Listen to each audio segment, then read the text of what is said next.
Ini di depan saya benar-benar gugusan tebing kars yang luasnya lebih dari 1 juta hektar.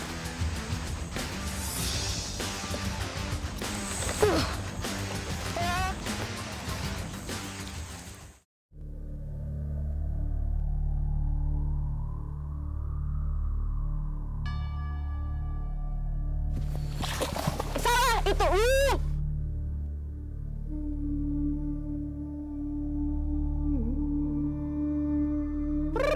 Semuanya pada datang. Jarak saya sama buaya cuma 2 meter doang. Kenapa pernah lari?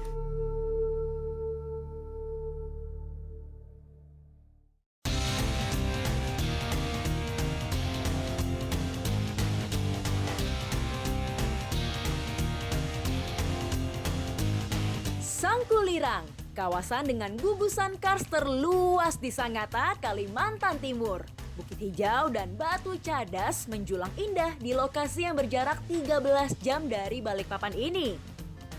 Jarak tidak menyurutkan niat saya untuk menjelajah Kars di Kutai Timur, kerajaan Hindu tertua di Nusantara.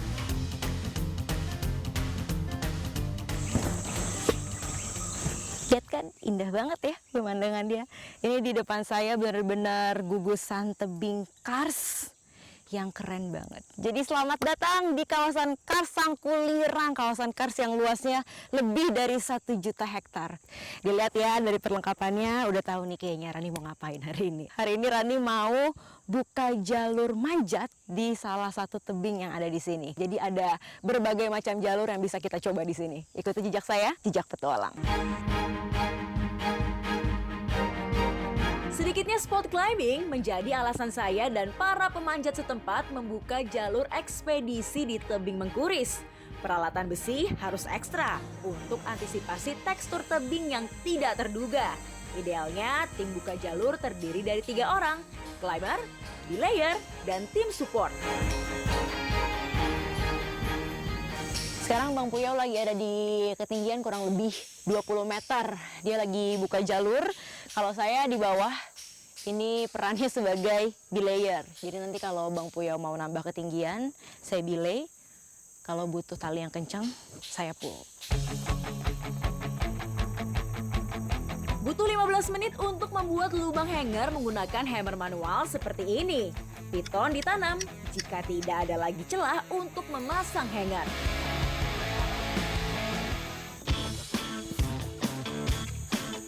Saat perintisan, akar pohon diandalkan untuk memasang safety sementara.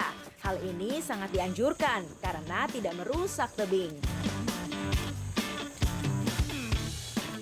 Oke, selama manjat tebing ini baru pertama kalinya saya kedapatan peran jadi cleaner. Ternyata sulit, susah sekali karena manjatnya nggak pakai jumar, nggak pakai alat bantu sama sekali. Jadi butuh tenaga lebih.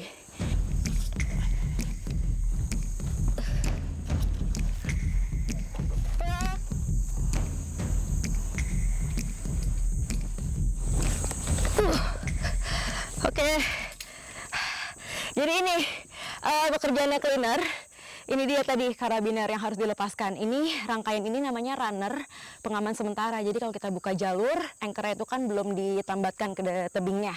Jadi kita menggunakan runner ini, diikatkan ke batang yang kuat. Jadi pengaman di saat membuka jalur. Semakin banyak hanger, semakin aman. Dalam dunia pemanjatan, safety dipasang minimal 2. Tebing itu konturnya berbeda-beda kan, ada yang ada pohonnya, ada yang tebing semuanya. Nah kalau udah seperti ini, tebing udah nggak ada pohon lagi di kanan kirinya, yang menjadi pengaman sementara adalah ini. Namanya piton. Ini tetap harus kita lepaskan untuk membersihkan jalur. Makanya kalau cleaner pasti sih ya selalu bawa ini, hammer.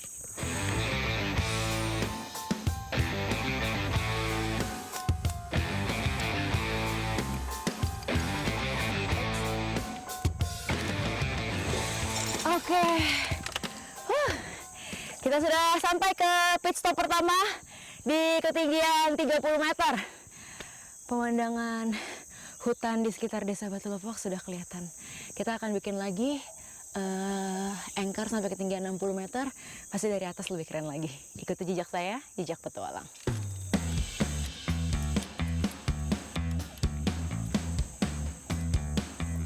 Oke, sekarang Bang Puyau sudah siap lagi. Jadi Bang Puyau ini yang berperan sebagai lead.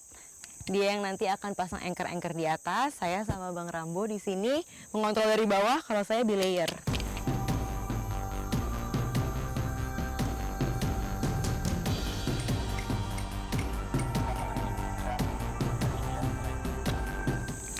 Belay on.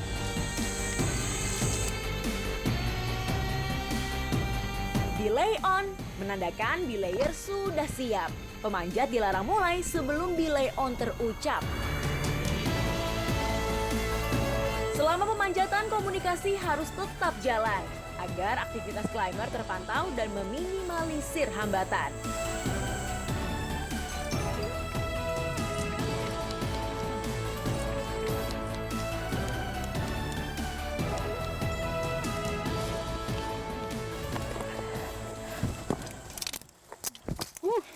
Sampai nih kita, sampai nih. Iya, terus belum Bu? Iya.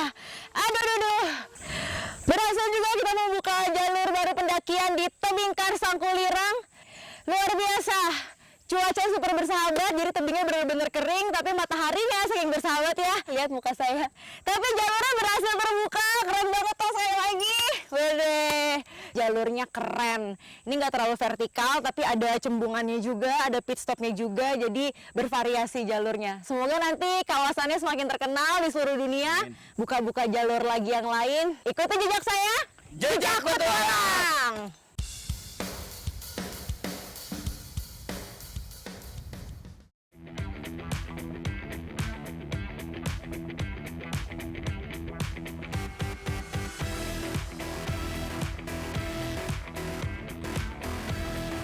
Benua Etam dikenal memiliki banyak buaya di sungai-sungainya karena karakter perairan di beberapa daerahnya sesuai dengan habitat reptil buas ini, yaitu tawar dan bermuara.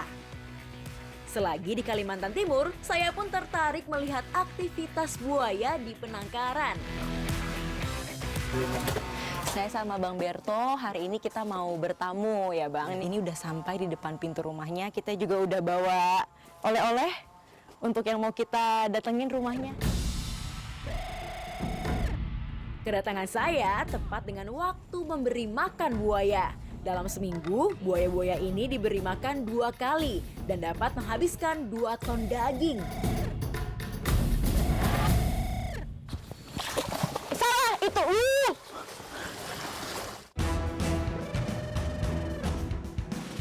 Semakin sering memangsa, otot rahang buaya akan berkembang semakin baik dan kuat.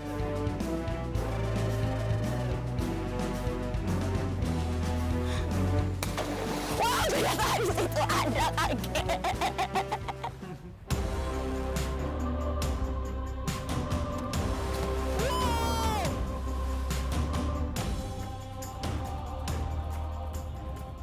Cara ngasih makan buaya ini ada 2. Jadi pertama dilempar ya Bang dari pintu kalau memang di dalam kandangnya semuanya air. Tapi kalau ada daratan kita bisa bawa masuk ke kandang buaya. Kita bawa ayamnya nanti biar dia ambil sendiri. Deg-degan sih karena sekarang mau masuk kandang buaya. Ini pertama kalinya saya masuk kandang buaya. Aman tapi Bang? Aman. Aman sih, doain aja ya. Ikuti jejak saya, jejak petualang.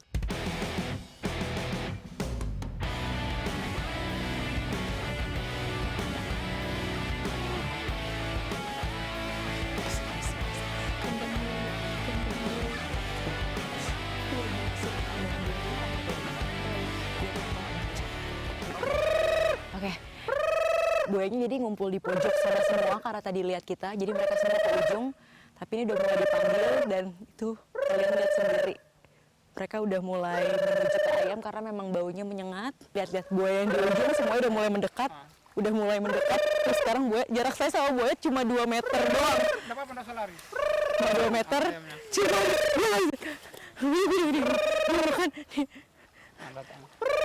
semuanya pada datang makan ayamnya. Oke, mereka udah mulai rebutan. Ini saatnya kita keluar. Ini saatnya kita keluar kandang.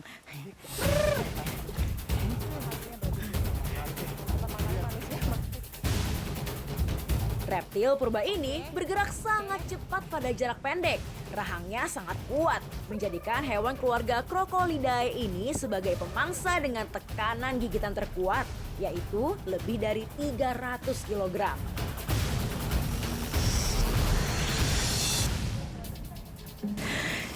Di sini total buayanya ada berapa ekor, Bang?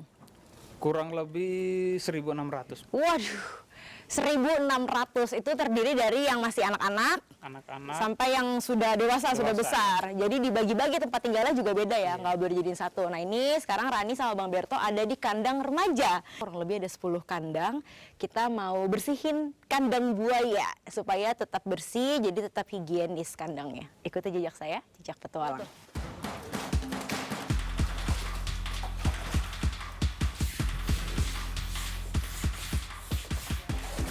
Di setiap kandang itu pasti ada 2 kolam ya Bang. Berarti sistem Iya. bersihinnya yang benar gimana Bang?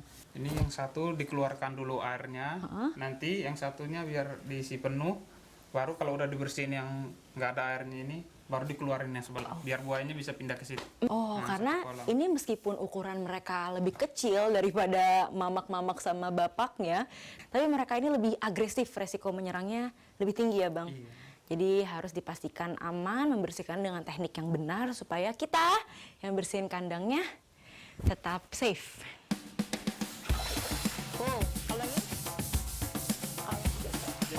Saat membersihkan, posisi badan harus tetap waspada, yaitu tidak membelakangi buaya.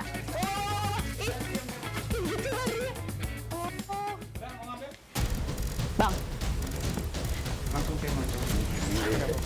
itu kan ada suaranya. Kalau buntutnya Bang? Oh iya loh. Wow, wow, wow, wow. Masuk, masuk. Wah, wah.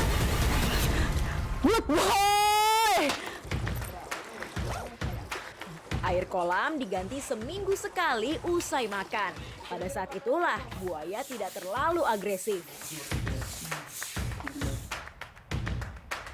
Ini dua-duanya kolamnya sudah dibersihkan. Nah kebetulan memang buaya yang ada di kandang ini ada 5 ya Bang? Iya. Ada 5 yang mau dipindahkan ke kandang pembesaran karena ukurannya dia sudah besar. Nah ini nih pacu adrenalin selanjutnya. Jadi sekarang kita mau tangkap buayanya yang ukurannya sudah cukup besar untuk dipindahkan ke kandang pembesaran. Tekniknya juga harus benar. Nanti saya berarti lihat abang dulu ya. Iya. Baru nanti saya ikut bantuin abangnya. Ikuti jejak saya, jejak petualang. Nanti kalau tiba-tiba dia Ya.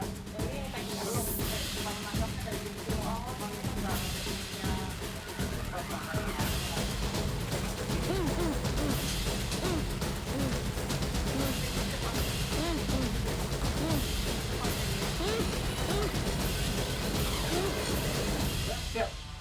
udah siap. Tekan. Astaga. Astaga. Astaga. Astaga. Dan kita tunggu. Tunggu. Kamu.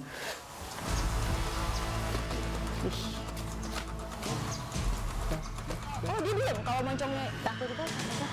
Nah ini jadi kunciannya buaya itu ada di moncongnya. Moncongnya, di Jadi setelah moncongnya diikat kencang nggak bisa kebuka lagi, sudah nih dia nggak agresif lagi Nggak ya. agresif. Jadi lihat nih saya pegang, dia udah diem, sudah tenang tapi tetap waspada dia posenya, tapi udah nggak terlalu agresif lagi.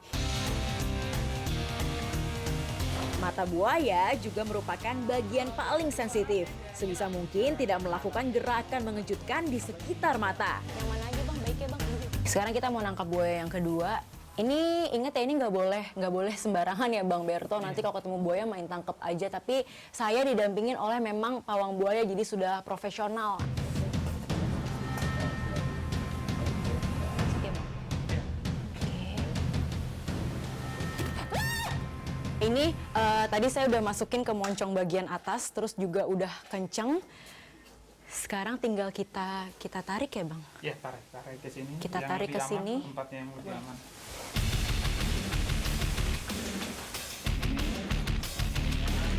Awas Mas Yayat, awas Mas.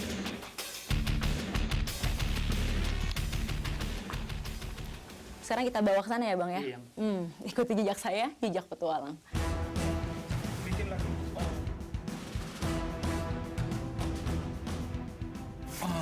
Oke. Ini buayanya berat banget. Ini kurang lebih berapa kilo, Bang? Kurang lebih 8 sampai 10 ada 10 ya? kilo. 10 kilo kurang lebih. Dan ternyata kulitnya itu tidak tajam seperti yang saya bayangkan. Jadi kulitnya memang kenyal. Terus yang di atasnya ini itu tumpul. Sama, kukunya juga. Terlihatnya memang tajam, tapi ternyata kukunya ini tumpul. Kita mau ngambil telur buaya. Ini buayanya lagi ganas-ganasnya. Dia udah masuk ke dalam kolam, jadi sekarang kita harus bergerak cepat.